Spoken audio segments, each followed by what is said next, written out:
Pemirsa, uji materi tentang syarat usia minimal calon kepala daerah adalah ujian bagi benteng konstitusi MK. Judicial review ini imbas dari putusan MA yang menerbitkan pro dan kontra.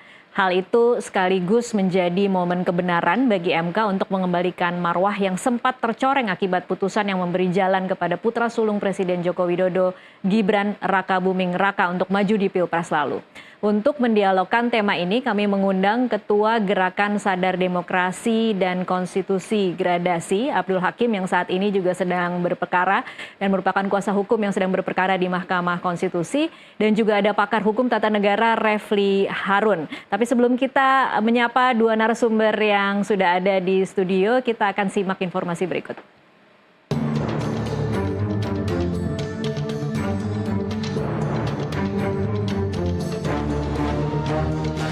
Pasal tentang syarat usia minimal calon kepala daerah telah ditafsir berbeda oleh Mahkamah Agung. Dengan pasal ini, putra bungsu Presiden Jokowi, Kaesang Pangarep, diuntungkan karena dia bisa maju pemilihan gubernur dan wakil gubernur tanpa perlu berusia 30 tahun saat penetapan calon September mendatang.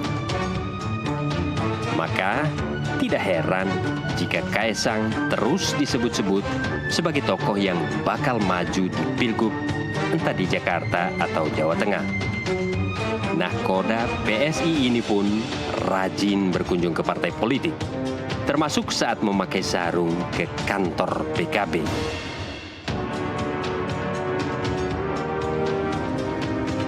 Tapi sekarang pasal tentang usia pasangan calon pilkada sedang diuji materi ke Mahkamah Konstitusi.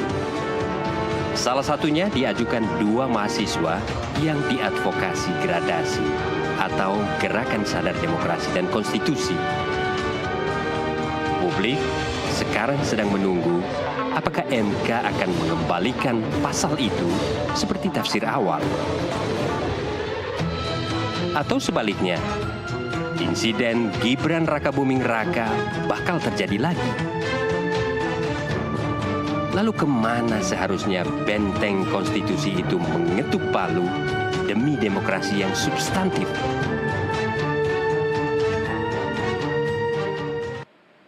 Ya, pemirsa, di studio saat ini sudah bersama saya kuasa hukum yang berperkara di MK, Abdul Hakim, dan melalui sambungan Zoom ada pakar hukum tata negara Refli Harun. Selamat malam, Mas Abdul Hakim. Selamat malam, Mbak. Malam, terima kasih sudah hadir di NTV, dan selamat malam juga Mas Refli. Selamat malam. Ya, saya ke Hakim dulu ya. Ke Mas Hakim dulu. Mas Hakim, saya ingin tahu perkembangan dari uji materi yang dimohonkan di MK saat ini sudah sampai mana? Oke, Mbak. Pertama, terima kasih atas ininya. Pertama, bahwa kita melakukan uji judicial review ke Mahkamah Konstitusi itu terdaftar tanggal 11 Juni. Juni ya? Juni. Okay. Kemudian sidang pertama, pemeriksaan pertama itu 12 Juli. Kemudian kemarin sidang perbaikan yaitu tanggal 25 Juli. Okay. Hari ini yaitu tentang tinggal bagaimana kemudian Mahkamah Konstitusi ini apakah akan memutus sesuai dengan permintaan kita, karena kemarin kita meminta profesi bahwa kita minta dalam putusan tersebut untuk diputus secepatnya sebelum tanggal 27 Agustus dan 29. Okay. Karena 27-29 itu adalah pendaftaran calon.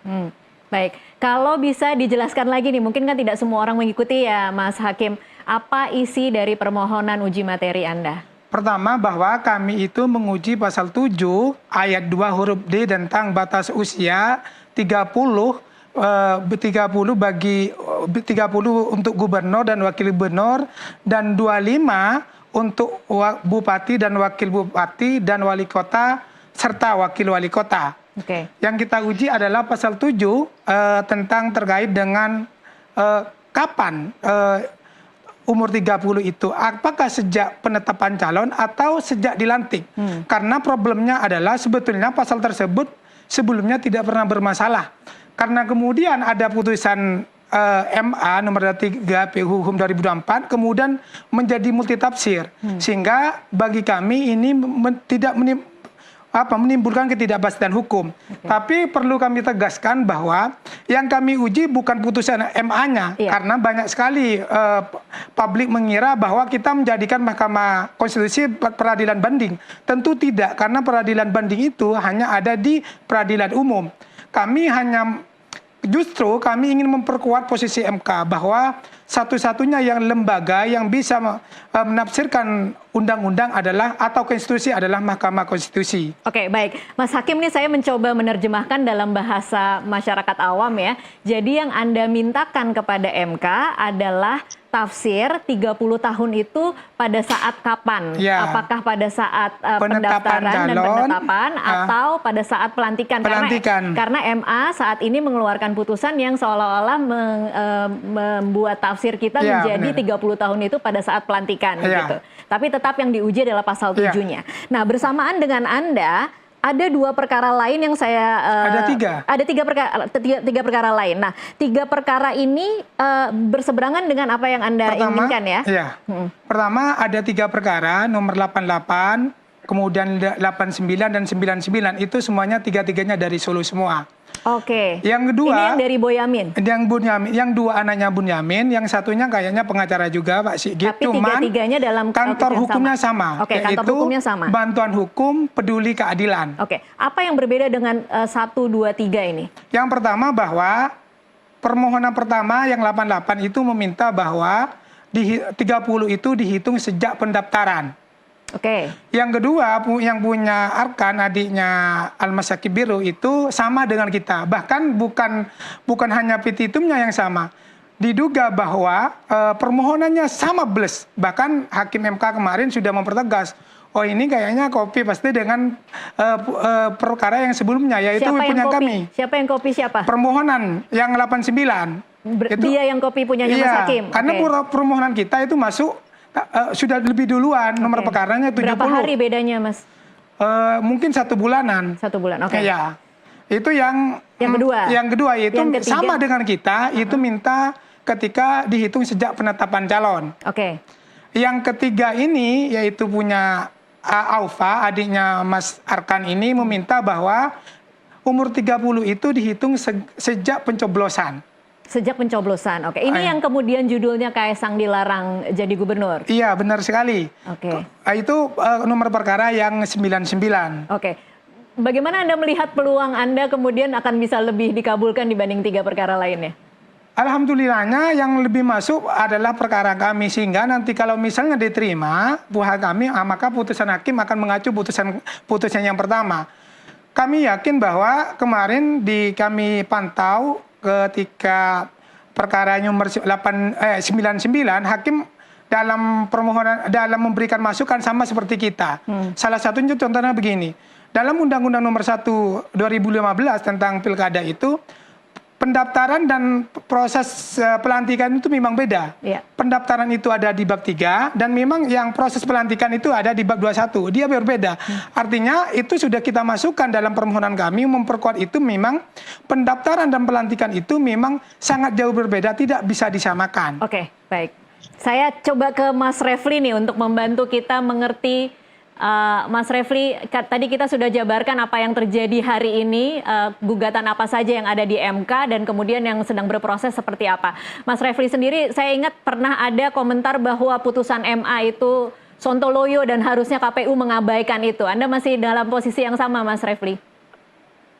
Sama, tidak berubah ya. Jadi putusan MA itu memang putusan sontoloyo. Kenapa saya bilang sontoloyo? Karena itu membuat sesuatu yang sudah jelas menjadi tidak jelas. Kan dari dulu dikatakan bahwa yang namanya calon itu ya ketika dia ditetapkan sebagai calon. Kalau Anda baru mendaftar itu namanya bakal calon. Ya. Tetapi ketika Anda diumumkan, ditetapkan melalui SK KPU sebagai calon, disitulah sebenarnya argo calon itu bergerak. Nah, kalau seandainya kemudian calon gubernur, calon bupati, calon wali kota dikatakan berusia 30 tahun ya pada saat menjadi calon, ya berarti pada saat diumumkan sebagai calon oleh KPU. Kalau kemudian ada tafsir calon itu menjadi ketika dia dilantik, itu sontoloyo itu pasti. Itu pasti karena ada kepentingan-kepentingan tertentu Dan saya frankly speaking ya untuk memuluskan memuluskan Kaisang sebagaimana Gibran dimuluskan oleh Mahkamah Konstitusi pada Pilpres. Jadi saya berterima kasih kepada Gradasi ya. Tadi mengaku murid saya sendiri udah lupa. Ya. Jadi teruslah berjuang ya, memperjuangkan hal-hal yang tidak benar di Republik ini. Oke. Jadi sudah benar yang apa Anda perjuangkan itu. Mas Refli, seberapa optimis ini uji materi yang diajukan Gradasi kemudian akan dikabulkan oleh MK, dan seberapa khawatir Anda ada 2 uji materi lain yang kemudian mungkin berseberangan dengan apa yang diajukan oleh Gradasi? Saya optimis permohonan ini dikabulkan 99,9%. Mengapa? Bahwa yang namanya Mengapa seberapa optimis? Saya jelaskan ya. Itu kalau kata orang Jawa tuh ceto welo-welo. Yang namanya calon itu ya ketika dia ditetapkan sebagai calon. Ya. Ketika dia kemudian mau dilantik, itu nggak ada urusan lagi sama KPU, dan itu menjadi calon terpilih, bukan lagi calon. Jadi kalau kita bicara presiden elect ya, gubernur elect ya, governor elect. Nah, persoalannya adalah trikinya bukan di situ. Trikinya adalah kapan putusan itu dibacakan dalam sidang yang terbuka untuk umum. Saya was-wasnya di sana. Tadi permohonan diajukan 11 Juni. Baru disidangkan berapa? 12 Juli tadi. 12 Juli. 12 Juli.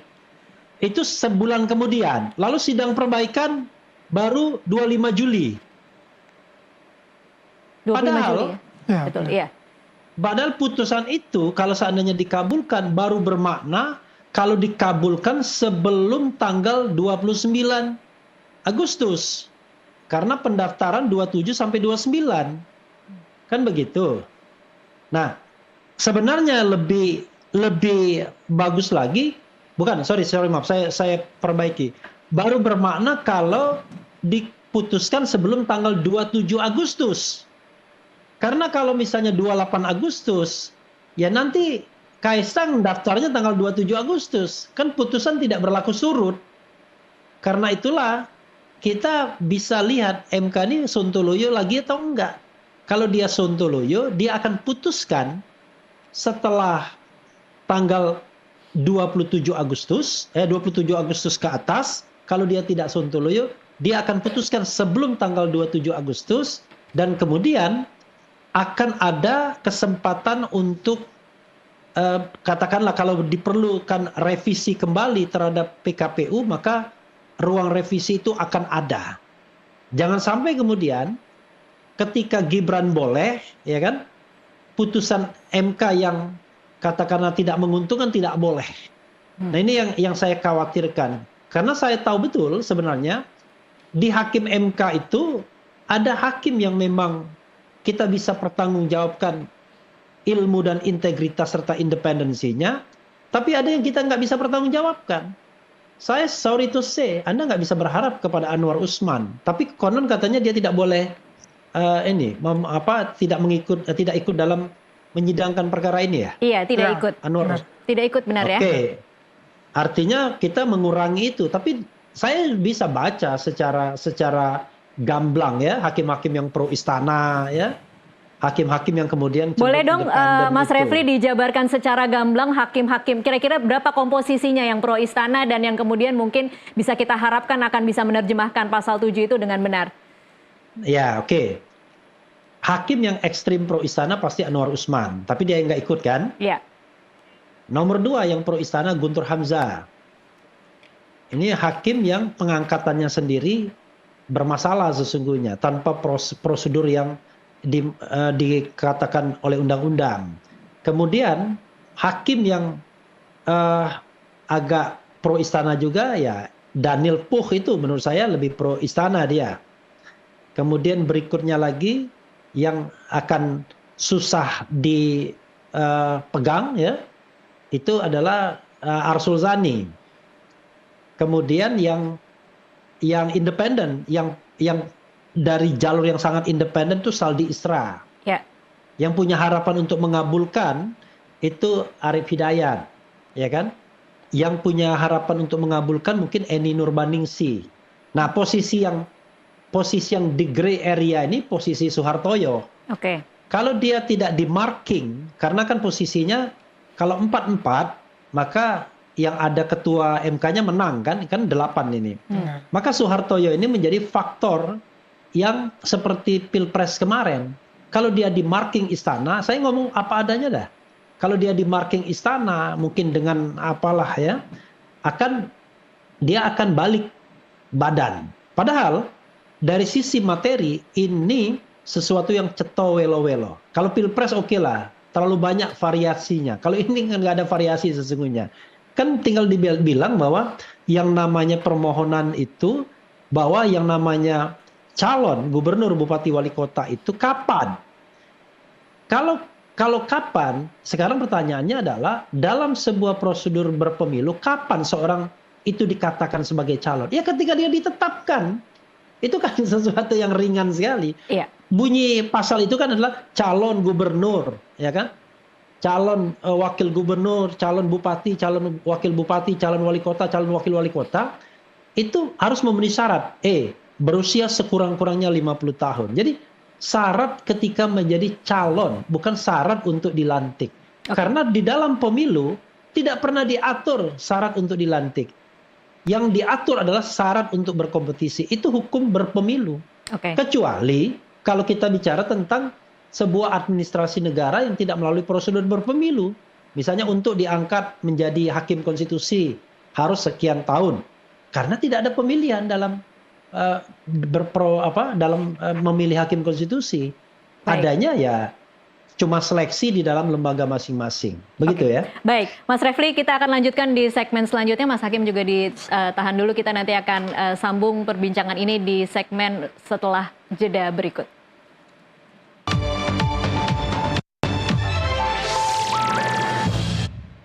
Pemirsa, terima kasih Anda masih menyaksikan NTV Prime. Kita lanjutkan perbincangan. Saya ke Mas Hakim lagi. Mas Hakim, kalau Anda membayangkan akan ada skenario-skenario putusan MK seperti apa? Kalau bayangan kami misalnya, kalau ini pun diterima, misalnya kita anggaplah diterima, bahwa mungkin kalau Mahkamah Konstitusi mengambil aman, mungkin akan berlaku 2029 di petitumnya. Tapi kita tidak tahu, tapi saya yakin dan optimis bahwa seperti yang dikatakan Pak Refli tadi, bahwa yang sifatnya elected official, yang jabat yang dipilih, itu pasti dihitung sejak penetapan calon. Misalnya kita ambil contoh, misalnya DPRD, dia dihitung sejak DCT misalnya. DPR RI sama, kecuali misalnya presiden dihitung sejak penetapan calon. Artinya apa? Artinya bahwa ini sudah benar apa yang PKPU yang sebelumnya yang kemudian dibatalkan oleh Mahkamah Agung. Jadi, tapi yang menjadi problem bagi kita adalah apakah nanti misalnya KPU ini berani atau tidak, dan apakah kemudian Mahkamah Konstitusi ini progresif atau tidak, atau justru nanti Mahkamah Konstitusi ngambil aman. Oke, kalau melihat penjabaran dari Mas Refli tadi, Anda kira-kira setuju tidak dengan komposisi yang tadi dijabarkan hakim-hakimnya? Kalau dilihat dari apa yang disampaikan Pak Refli tadi, sebetulnya kemarin juga saya melihat Pak Anwar Hidayat sebetulnya pro terhadap, kalau lihat dari sidang yang nomor 899, cuman perlu dipertegas oleh kita bahwa yang dipersoalan oleh kita itu sebetulnya bukan usia 30-nya. Karena memang usia itu memang kebijakan overlegibility, yaitu kebijakan pemerintah dan DPR. Yang kita persoalkan adalah, yang kita mintakan kepastian adalah 30 itu dihitung sejak kapan. Sehingga menurut kami ini sangat relevan untuk dibawa ke MK. Kalau umur 30-nya mungkin bisa ditolak karena memang open legal policy. Tapi kalau kita minta tafsir, mana yang benar, apakah sejak pelantikan atau dihitung sejak penetapan calon. Maka menurut kami sudah benar membawa ke Mahkamah Konstitusi, tinggal bagaimana kemudian bola liar ini ada di Mahkamah Konstitusi. Apakah berpihak pada konstitusi atau dia mengambil aman. Oke, lagi-lagi hakim yang tadi sudah dijabarkan, Mas Hakim, setuju tidak dengan Mas Refli bahwa kira-kira akan ada yang pro istana, kemudian mungkin yang bisa kita pegang adalah Saldi Isra, Arief Hidayat, dan Eni Nurbaningsi. Kemudian sisanya kita akan bertanya-tanya di mana posisi Soehartojo. Kalau dilihat dari komposisi pengangkatan hakim sebetulnya ya masuk juga apa yang dikatakan Pak Refli. Tapi memang kami kemarin tidak melihat karena memang kemarin permohonan kami itu ketua hakimnya itu Prof. Saldi Isra yang kemudian mengasih masukan. Dan hal itu bisa dilihat dari kemudian masukan-masukan yang diberikan kepada kami. Sejauh ini kalau kita analisis secara belum kita lihat, cuman kalau dilihat dari komposisi pengangkatan hakim yang disebut Pak Refli tadi memang masuk. Oke. Saya ke Mas Refli lagi. Mas Refli, menurut Anda dengan kontroversi yang terjadi di putusan 90 yang kemudian melanggengkan Gibran menjadi calon wakil presiden, menurut Anda MK masih akan berani main-main di putusan yang ini? Sebenarnya memang tepat kata berani itu ya. Jadi bukan progresif, tapi MK itu berani atau tidak. Karena sekarang ini makin kasar menurut saya kekuasaan dalam membelenggu lembaga-lembaga lainnya termasuk MK dan MA. Sudahlah, kita tahulah kenapa MA memutuskan itu. Pasti karena ada kekuatan belakang layar yang sedang bermain. Kenapa kemudian sekarang MK lama sekali ini memutuskan putusan ini? Karena ada kekuasaan yang sedang bermain. Maka nanti kompromi yang terjadi adalah dikabulkan tapi berlaku untuk 2029 misalnya. Kan berarti kan Kaisang lewat. Atau dia putuskan setelah tanggal 27 misalnya. Padahal kalau kita berkaca pada putusannya Kaisang, pada putusannya Gibran, putusan 90, itu bayangkan, yang namanya pemeriksaan aja kagak ada itu. Yang namanya Almas Sakit Biru itu, permohonannya itu sempat dicabut, kemudian disuruh dimajukan kembali, hari libur dibuka, loketnya, dan lain sebagainya, kemudian tidak ada pembahasan yang adequate, tiba-tiba dikabulkan begitu saja. Nah, ini sudah ada proses yang menurut saya sangat masuk akal, diajukannya 11 Juni. Kemudian diharapkan putusan sebelum 27 Agustus. Saya punya pengalaman, dulu tahun 2009, 2 hari sebelum pencoblosan Pilpres, putusan itu mengabulkan permohonan saya, itu unregistered voters bisa untuk memilih. Ketika ketika ketuanya Mahfud MD ya, Mas Refli. Bukan soal Mahfud MD-nya, tetapi itu putusan yang disukai semua orang dan waktu itu istana tidak begitu cawe-cawe mengikat kekuasaan lembaga lain misalnya. Sehingga sidangnya jam 10 pagi, jam 5 sore itu dikabulkan. Bayangkan. Sehingga saya mengatakan tidak ada alasan bagi MK untuk tidak cepat memutuskan kasus ini. Karena from the beginning, dari awal saja, mereka udah paham kasusnya ini seperti apa. Ini bukan kasus yang sulit.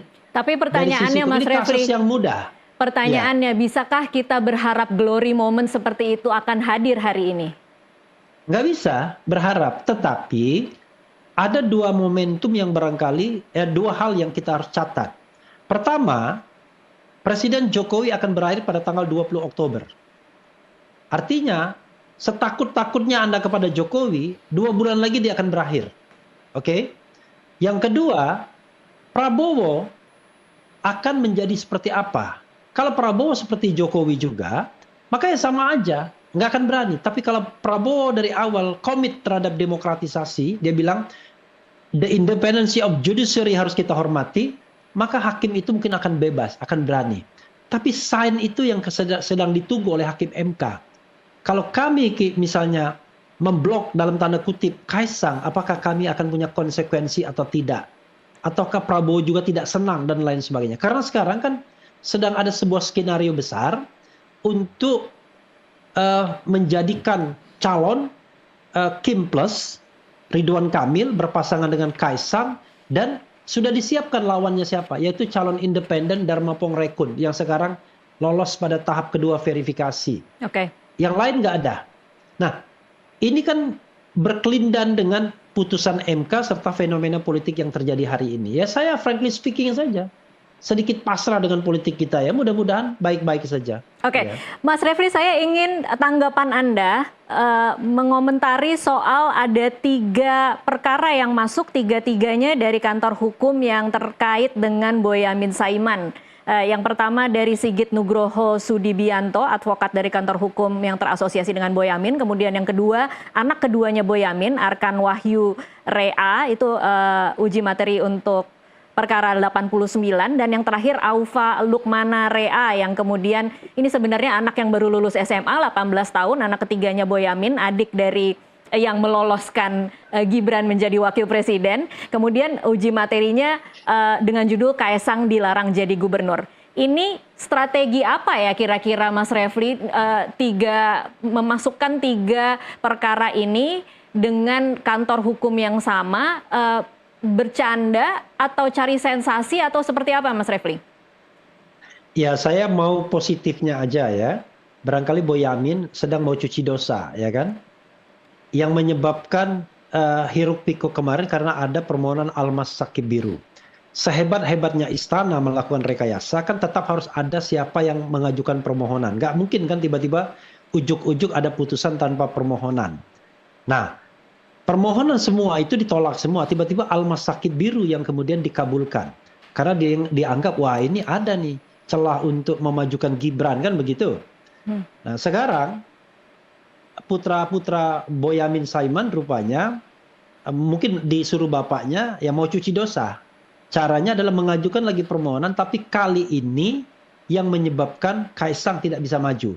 Karena saya dengarkan tadi kan, hitungannya sejak pencoblosan, sejak pendaftaran, sejak apapun lah, whatever, sepanjang itu sebelum tanggal 25 Desember 2024 yang merupakan ulang tahunnya Kaesang, maka tidak bisa Kaesang menjadi calon gubernur atau wakil gubernur. Jadi saya kira ya dia mau cuci dosa mungkin ya. Oke, kalau Mas Refli masih positif mengatakannya mau cuci dosa, tapi saya agak skeptis berpikir ini mau cuci dosa. Mengapa? Karena ada quote dari Boyamin yang mengatakan, aku bisa memanfaatkan Jokowi dan Gibran untuk jadi batu lompatan anakku. Dan nyatanya anakku Almas lompatannya begitu tinggi. Aku tetap bangga. Dan Boyamin mengatakan kontroversi adalah bagian yang harus dinikmati dan dianggap sebagai lucu-lucuan semata dalam perjalanan karir sebagai praktisi hukum. Komentar Mas Hakim. Kalau kami melihatnya bahwa sebetulnya positif juga. Cuman persoalannya begini, kalau positif kenapa tiga-tiga mengajukan 3 permohonan? Apakah misalnya minta sama seperti kita yang kemudian tadi dihitung sejak penetapan calon, pendaftaran, pencoblosan. Pertanyaannya, apakah mereka ini benar-benar atau hanya mengalihkan? Atau justru misalnya apa yang dikatakan Pak Refli tadi, cuci dosa misalnya.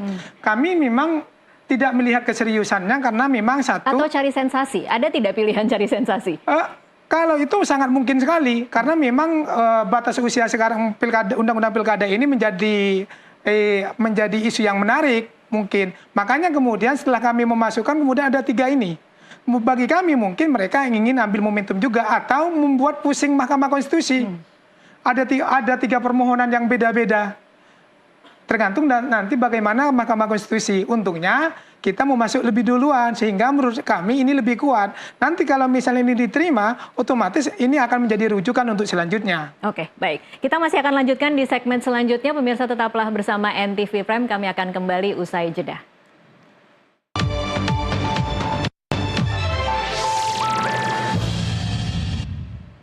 Iya pemirsa, terima kasih Anda masih terus menyaksikan NTV Prime. Ini adalah segmen terakhir dalam perbincangan kita kali ini. Saya ke Mas Hakim lagi. Mas Hakim, Anda membayangkan tidak kalau kemudian nanti mudah saja misalnya MK tidak memutuskan sebelum 27 Agustus. Kemudian yang akan terjadi pada peraturan PKPU adalah apa yang diadaptasi dari putusan MK terakhir, begitu ya?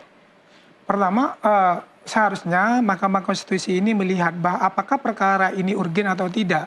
Sebenarnya sangat urgen karena ditunggu kepastian hukumnya. Karena memang pendaftaran itu 27 sampai 29 Agustus. Sesuai dengan Undang-Undang Mahkamah Konstitusi pasal 53 sebetulnya Mahkamah Konstitusi dapat meminta keterangan dan atau risalah rapat yang untuk sidang berkenaan dengan sidang perkara yang diperiksa oleh MPR dan DPR dan atau Presiden. Artinya pasal 53 ini terkait data dapat. Artinya Mahkamah Konstitusi kalau misalnya menganggap bahwa ini cukup, seharusnya Mahkamah Konstitusi itu akan mengabulkan permohonan kami. Artinya karena ini urgensi, tidak kemudian nunggu memanggil pihak terkait. Yang kedua, memang di dalam RPH nanti ini tidak diatur bahwa sejak kapan harus Hakim Majelis Konstitusi itu harus memutus. Yang diatur adalah hanya terkait dengan perbaikan 14 hari lebih cepat. Dan justru walaupun tidak diatur, asas peradilan kita itu kan asas bebas dan cepat. Seharusnya Mahkamah Konstitusi melihat bahwa ini urgen dan penting dan ditunggu oleh publik, maka mau tidak mau Mahkamah Konstitusi harus melihat proses ini dan harus berani apa yang katakan Pak Refli tadi. Jangan kemudian beralibi, kemudian karena misalnya ini masih nunggu untuk minta panggil keterangan untuk mengulur waktu. Bagi kami seharusnya Mahkamah Konstitusi memang mengabulkan permohonan kami diputus sebelum tanggal 27, 2 dan 9 sehingga putusan ini sangat bermakna. Kalau nanti putusannya setelah 27, 29, maka apa yang dikatakan Pak Refli tadi, putusan ini tidak bermakna. Atau diputus sebelum tanggal 27, 29, cuman nanti putusannya bersyarat, misalnya berlaku untuk 2029. Kami meminta bahwa karena hakim Mahkamah Konstitusi adalah negarawan, maka tunjukkanlah sifat kenegarawanan itu. Dan kami percaya bahwa benteng konstitusi terakhir ada di Mahkamah Konstitusi. Kepada siapa lagi kita berharap? Iya. Masalahnya sekarang siapa yang bisa memastikan bahwa hakim akan memutus dalam waktu yang tepat dan putusannya itu kemudian akan putusan yang memang sesuai dengan tafsir yang sesungguhnya dan bukan untuk kepentingan tertentu. Iya, makanya karena salah satu syarat menjadi hakim itu adalah kenegarawan. Apa yang katakan Pak Refli tadi, dulu yang disebutkan Pak Refli tadi nomor perkara 102 2019 itu kan ketika tidak ada kepentingan seolah-olah hakim ini cepat memutus. Iya. Tapi ketika berkaitan dengan kepentingan atau kekuasaan, dia mungkin masih dilema, berpikir. Seharusnya hakim konstitusi itu dia tidak harus berpikir kekuasaan ini siapa diuntung atau tidak. Tapi dia memikir bahwa negara ini berjalan sesuai dengan konstitusi. Makanya Mahkamah Hakim Konstitusi ini harus melihat dan menerjemahkan pasal 53 tadi. Kalau dapat Mahkamah Konstitusi dapat meminta keterangan atau dianggap cukup, seharusnya sudah waktunya. Apalagi memang sudah 2 bulan lebih. Iya. Dan ini detik-detik akhir proses pencalonan. Dan sebelum ada yang mencalonkan, seharusnya putusan ini harusnya diputus oleh Mahkamah Konstitusi untuk memberikan keadilan bagi semua dan untuk memberikan kepuasan pada masyarakat. Sehingga nanti reputasi Mahkamah Konstitusi itu naik. Jangan-jangan nanti reputasi Mahkamah Konstitusi ini makin pasca putusan ini saya menduga takut turun. Iya. Karena memang kemarin putusan Mahkamah Agung itu mendapat penolakan, cuman masyarakat pesimis terhadap itu. Baik. Makanya kemudian kami membawa ini ke Mahkamah Konstitusi. Kami berharap Mahkamah Konstitusi mengabulkan provisi kami sesuai dengan Undang-Undang Mahkamah Konstitusi pasal 3 dan kemudian dengan asas hakim itu bebas dan cepat. Ini kemudian mungkin biar dipertimbangkan oleh Mahkamah Konstitusi. Baik. Mas Refli, ini kan mungkin menarik yang tadi dikatakan oleh Mas Hakim, ini adalah sebenarnya momentum yang bisa dijadikan oleh Mahkamah Konstitusi sebagai titik balik untuk mendapatkan lagi kredibilitas dan kepercayaan di mata publik pasca putusan 90 yang meloloskan Gibran. Tetapi siapa yang kemudian bisa memastikan? Kita sebagai publik kan hanya bisa menyaksikan ya. Siapa yang bisa memastikan bahwa hakim kemudian akan bisa memutus di waktu yang tepat? Iya, karena itu menurut saya kita harus glorifikasi kasus ini ya. Jadi kita besar-besarkan, kita beritakan, kita diskusikan di masyarakat agar menjadi sebuah desakan masyarakat. Karena saya termasuk orang yang menunggu sebenarnya kasus ini ketika saya membahasnya di channel saya misalnya. Dan beruntung hari ini ternyata Nusantara TV ya. Kalau Garuda pasti pro istana kan, Nusantara TV membahasnya dan menurut saya ini penting ya. Nanti saya bila perlu saya undang juga itu Mas Hakim biar kita sama-sama untuk perkuat dan MK bisa memutuskan bukan sebelum 2729, pastikan sebelum 27 Agustus ya. Karena kalau 28 Agustus dia putuskan 27 Agustus ya nanti nggak ada gunanya orang dan daftar ya. Jadi sebelum 27 Agustus ini diputuskan dan putusan ini bisa dilaksanakan ya. Seperti halnya putusan Gibran. Jangan sampai mentang-mentang yang negatif bagi istana tidak dilaksanakan, yang positif bisa dilaksanakan dengan cara apapun. Dan sekali lagi saya garis bawahi permohonan-permohonan lainnya itu bisa jadi untuk mengacaukan MK. Ya, Tetapi MK kan bukan orang bodoh, dia pinter banget pokoknya ya. Doktor, minimal negarawan dan lain sebagainya. Tetapi pertanyaannya adalah masih adakah keberanian dan integritasnya? Ya, apakah hakim-hakim itu takut kehilangan jabatan atau bahkan takut kehilangan nyawanya? Kalau kita menghadapi hal yang seperti itu, ya sudah, kita mau apa lagi? Kedegertak sedikit oleh kekuasaan istana langsung mengker semua misalnya. Padahal yang kita cari kemarin adalah hakim yang tidak ada lagi masalah dalam hidupnya dalam pengertian selesai. Tapi kalau ternyata masih takut kehilangan pekerjaan, masih takut diganti dan lain sebagainya, berarti belum selesai hidupnya. Itu saja. Baik, nanti kita akan menyaksikan akan seperti apa putusan MK mudah-mudahan sebelum 27 Agustus sehingga kita bisa menerjemahkan pasal 7 itu seperti apa sebenarnya tanggal 30 tahun itu di mana sebenarnya waktunya. Tapi terima kasih Mas Refli dan juga Mas Hakim untuk waktunya bersama kami di NTV Prime. Dan pemirsa tetaplah bersama NTV Prime, kami masih akan kembali dengan sejumlah informasi lainnya. Sesaat lagi.